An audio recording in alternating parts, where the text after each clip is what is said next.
आज का पहला पाठ संत यूहन्ना का पहला पत्र अध्याय 3 पद संख्या 22 अध्याय 4 का 6।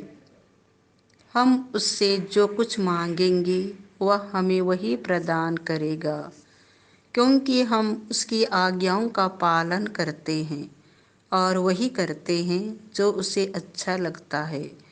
और उसकी आज्ञा यह है कि हम उसके पुत्र ईसा मसीह के नाम में विश्वास करें और एक दूसरे को प्यार करें, जैसा कि मसीह ने हमें आदेश दिया। जो ईश्वर की आज्ञाओं का पालन करता है वह ईश्वर में निवास करता है और ईश्वर उसमें, और हम जानते हैं कि वह हम में निवास करता है, क्योंकि उसने हमको अपना आत्मा प्रदान किया है। प्रिय भाइयों, प्रत्येक आत्मा की परीक्षा कर देखो कि वे ईश्वर के हैं या नहीं, क्योंकि बहुत से झूठे नबी संसार में आए हैं।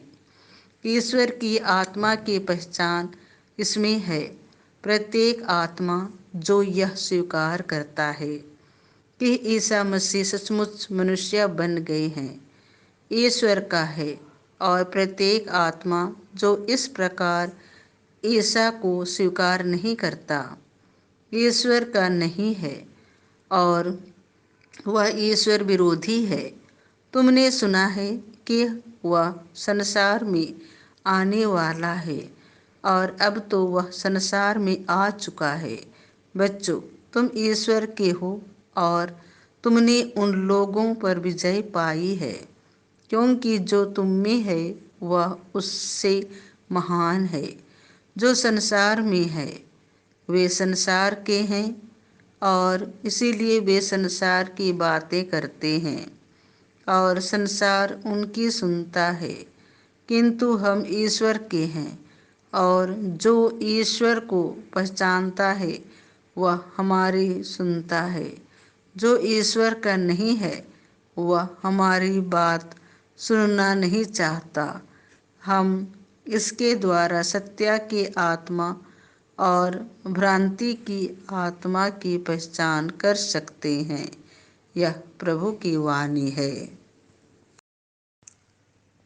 संत मत्ती के अनुसार पवित्र सुसमाचार अध्याय 4 पद संख्या 12 से 17, 23 से 25।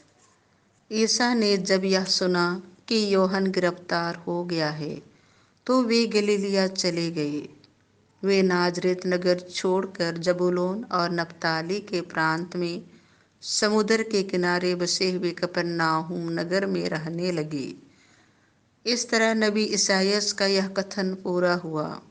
जबूलून प्रांत, नप्ताली प्रांत समुद्र के तट पर यरदन के उस पार गैर यहूदियों की गलीलिया। अंधकार में रहने वाले लोगों ने एक महती ज्योति देखी।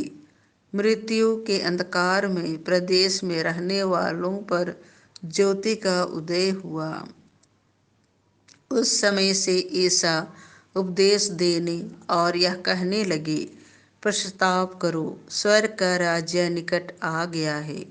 ईसा उनके सभागृहों में शिक्षा देते, राज्य के सुसमाचार का प्रचार करते और लोगों की हर तरह की बीमारी और निर्बलता दूर करते हुए सारी गलीलिया में घूमते रहते थे। उनका नाम सारी सीरिया में फैल गया। लोग मिर्गी, लकवा आदि नाना प्रकार की बीमारियों और कष्टों से पीड़ित सब रोगियों को और अबदूतग्रस्तों को ईसा के पास ले आते और वे उन्हें चंगा करते थे। गलीलिया, दिकापोलिस, यरूशलेम, यहूदिया और यरदन के उस पार से आया हुआ एक विशाल जनसमूह उनके पीछे पीछे चलता था। यह प्रभु का सुसमाचार है।